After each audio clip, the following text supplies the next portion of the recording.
lá no ano. Vamos lá? Vocês se lembram do que a gente vem conversando bastante? Nós estamos lá na unidade 3, falando sobre o espaço renascentista, falando sobre obras renascentistas, né? Leonardo da Vinci, Michelangelo, Botticelli. Eu estou com uma obra legal aqui para mostrar para vocês, do Botticelli, que é a Vênus de Botticelli, né? Nós já vimos isso aí. E sobre as inovações que aconteceram nesse período do Renascimento. Uma delas foi a tinta óleo, não é verdade? Vocês se lembram? Bom, outra coisa muito interessante a respeito dos pintores desse período renascentista, foi o compromisso em pintar com realismo. O compromisso em pintar com detalhes. Essa era uma das missões do artista renascentista. E aí nós vamos ver uma obra que está na apostila de vocês, na página 42, que se chama, como a gente sempre fala, tem aquela fichinha que diz o nome do quadro, quem pintou, as dimensões, o material que foi usado e onde está hoje, né? Algumas obras não existem mais, mas a maioria delas ainda estão em vários lugares, em museus, lá para quem quiser ver. Bom, então é o casal Arnolfini. E esse quadro, vou mandar um link para vocês com uma análise minuciosa desse quadro. Esse quadro aqui tem uma série de detalhes, tá? Eu não vou me prender tanto nele, porque além de falar um pouquinho aqui, vou mandar um link com essas observações mais de perto, que são muito interessantes. Você começa a observar a fisionomia desse casal, tá? Isso era uma tendência dos pintores renascentistas, esse rosto esbranquiçado, um pouco formato mais oval. Observa a Vênus de Botticelli, tá? Era a tendência, gente. É como nos dias de hoje, a moda, por exemplo, ela não se parece em vários lugares do mundo.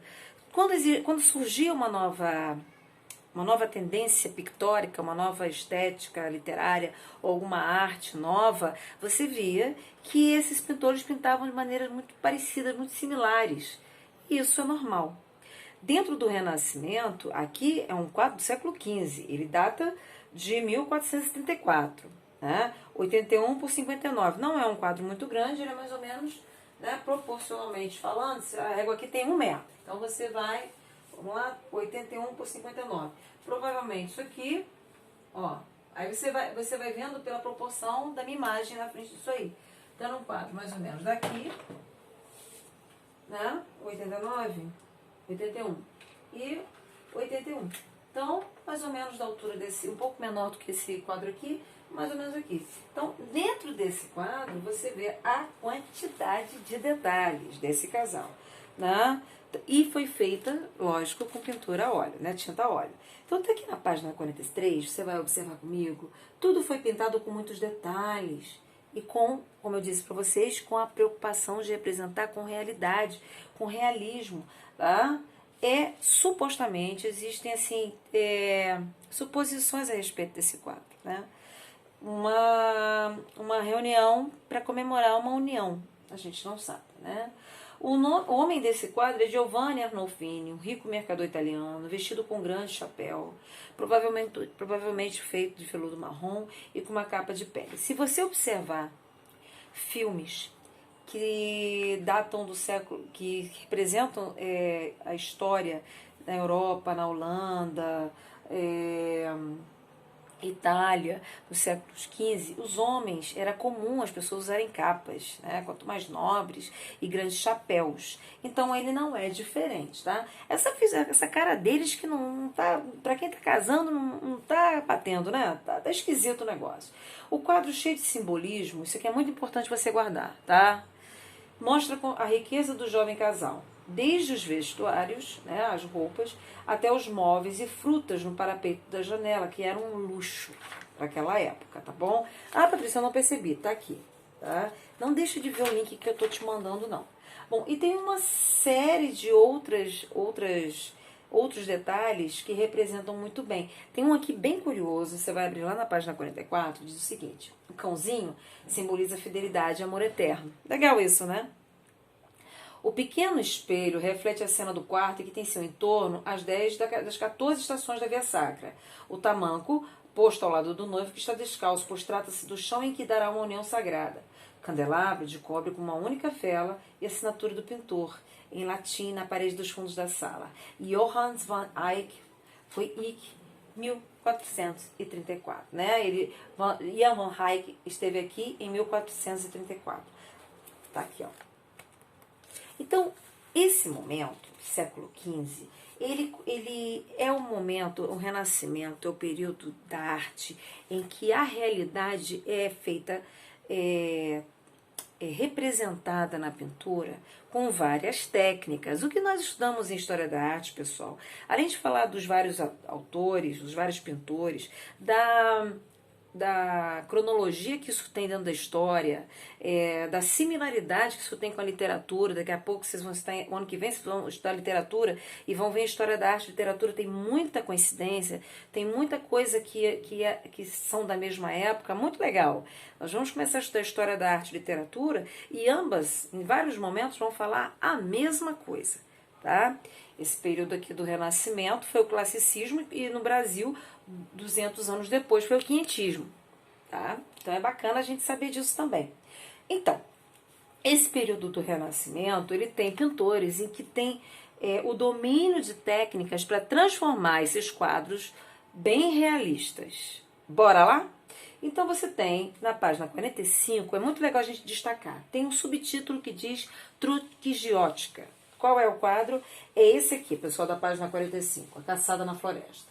Século XV, óleo sobre madeira, 65 por 1,65, tá? Hoje ele está na Inglaterra, esse quadro. Se você observar, agora enquanto eu estiver falando, olha para sua apostila que é melhor do que você olhar para mim aqui, tá bom? Você vai observar que dentro dessa apostila, dentro dessa gravura, deixa eu ver se ainda está aqui na minha apostila, porque muitas vezes eu arranco para mostrar para os alunos e eu acabo ficando sem. Não, tá aqui. Então você vê, ó, lá atrás, para você que não sabe, tem a gravura maior, tá? Tem a do casal, para ter uma visão mais minuciosa. E tem aqui, ó, lá no final. Pega lá no final da sua apostila, não precisa arrancar, vai para lá enquanto eu vou falando aqui. Você pode observar que é uma caçada, efetivamente. São muitos homens, muitas pessoas, vestidas de vermelho. Presta atenção, vê se você não vê lógica nisso aí. Se ninguém te contou, estou te contando agora. O vermelho era a cor da nobreza. A galera, quando chegou aqui no Brasil, encontrou o quê? Pau-brasil. E o pau-brasil, além da madeira extraordinária, fornecia que tipo de pigmento? Muito bem, meu jovem rapaz, vermelho. E isso significa o quê?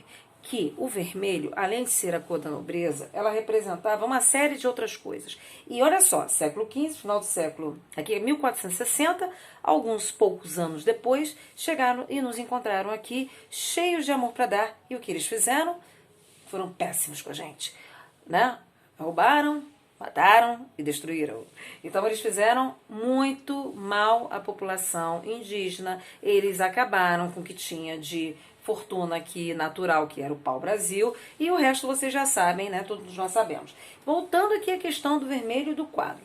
Esse quadro aqui, ele retrata uma caçada. Você vê que as figuras estão dispostas em alguns planos. Então você tem a galera da caça aqui na frente, você vê uma série de cães aqui. Patrícia, eu não estou vendo direito. Vou te mandar um link falando sobre esse quadro. E você tem lá atrás os animaizinhos que eles estão caçando. São muitos, né? Isso aqui, e as árvores. Bom, não proposital, não por acaso você tem escuro e essa luz aqui, essa incidência de luz, dando mais valor ainda, dando mais destaque ainda às figuras que estão em primeiro plano. O que isso significa? Que a galera do Renascimento dominava o que nós chamamos de perspectiva. Perspectiva. Aí você vai pegar, presta atenção, tá? Vai virar, tem um exercício legal para nós aqui, página 46, vou até anotar aqui para você não esquecer, tá? 46 é o nosso primeiro exercício, vamos falar a respeito. Presta atenção que eu vou te explicar. O que essa pintura chama a sua atenção em primeiro lugar? Você vai falar. O que está acontecendo nessa cena? Ó, Quantos animais diferentes você pode ver na pintura? Vamos lá? Não precisa ser quantidade, você não precisa contar. Tá? A não sei que você tenha toque e você resolva contar. Mas eu quero saber que tipos de cavalos você vê. Que tipos de animais você vê aí? Inclusive cavalos. Vamos lá. 4. Em sua opinião, em que momento está sendo retratada? De dia ou à noite? Imagine estar nesse episódio retratado por Uccello, que é o nome do pintor. Paolo Uccello, um dos entusiastas deste período do uso da perspectiva. Deixa eu dar um spoiler para você. Lá na frente, nós vamos falar sobre pintores, a ausência de perspectiva. Tu lembra da pintura egípcia? A lei da frontalidade? Como é que todo mundo vai lembrar da pintura egípcia. Se você não lembra, vai lá e pesquisa. Mas você vai perceber que elas são figuras chapadas, não tem profundidade nenhuma. Né? Os caras não sabiam? Lógico que eles sabiam. Mas é uma questão filosófica deles lá. Depois a gente conversa. Próxima aula. Mas lá na pintura egípcia, lá atrás, não tinha perspectiva. E aí? Mas na antiguidade grega tinha. E aí? Então a perspectiva é uma técnica usada deliberadamente por pintores, dependendo da época. Estamos falando de Renascimento, tem muita perspectiva. Então vamos lá. Quais sons e cheiros você perceberia se você estivesse nessa pintura? Tem animal pra caramba. Hoje em dia existem caçadas como representada na pintura? Vai lá e pesquise, tá? Se você quiser. Em sua opinião, esse tipo de caça era mero esporte ou não? Sua opinião, tá bom? Vamos lá, criancinhas. Página 47. Tem uma coisa muito legal que eu vou falar rapidamente, mas nós já comentamos isso. Deixa eu ver aqui. Quando falamos sobre esse cara aqui, né? Tintoretto. E esse aqui, Léo da Vinci. Lembra? Eu lembro que eu mandei para vocês o material, um link bacana, vou mandar de novo, sobre profundidade, sobre perspectiva, sobre ponto de fuga. Lembrou? Não mandei, mandou não. Ou não me lembro não. Mandarei novamente, tá? É o seguinte, a perspectiva, ela existe para dar profundidade, dar sensação de profundidade, que existem pessoas no primeiro plano, segundo, terceiro, enfim. Estamos falando de técnica. Então, você tem aqui a linha do horizonte. Neste momento é só o que eu quero que você saiba. Ponto de fuga. Você lembra do ponto de fuga no quadro de Leonardo da Vinci, A Última Ceia? Não? Vou te mostrar. Espera aí. Vamos lá. Leonardo da Vinci, Leozinho, nosso amigo de longa data. Ele desenhou com maestria. Oxe, cadê? Tá aqui. Né? Jesus como figura central, os apóstolos divididos em grupos de 3, a perspectiva, bacana pra caramba, e você vê a cabeça de Cristo é o ponto de fuga. É o ponto de fuga. Tá? Guarda essa imagem que nós vamos falar sobre isso de novo daqui a 2 aulas. Vamos falar sobre perspectiva aérea. Muito interessante, gente, é muito interessante. É muito interessante. Quanto mais você se aprofunda, mais eu me encanto. Vamos lá. Então, você tem aqui, precisa saber apenas, neste momento, o que são linha do horizonte e ponto de fuga. Tá? E aí você tem aqui um exercíciozinho, perspectiva linear. Tá? É você fazer o seguinte, através do uso do ponto de fuga, parecer que você tem um afunilamento, um aprofundamento na sua pintura. Isso aqui foi tirado no mestrado. Toda estrada que você olha, você vê elas se convergendo, assim, né? Normal. Mas se você for desenhar isso, como é que você desenha? Você traça ponto de fuga e você vai fazer aquilo, traçar como se fosse um cone. Não tem sorvete? É um cone, né? Então, e você vai juntar essas linhas. Ponto. Aqui, criancinhas, vocês vão fazer essa atividade de recorte e colagem. Muito legal. Muito, muito tranquilo.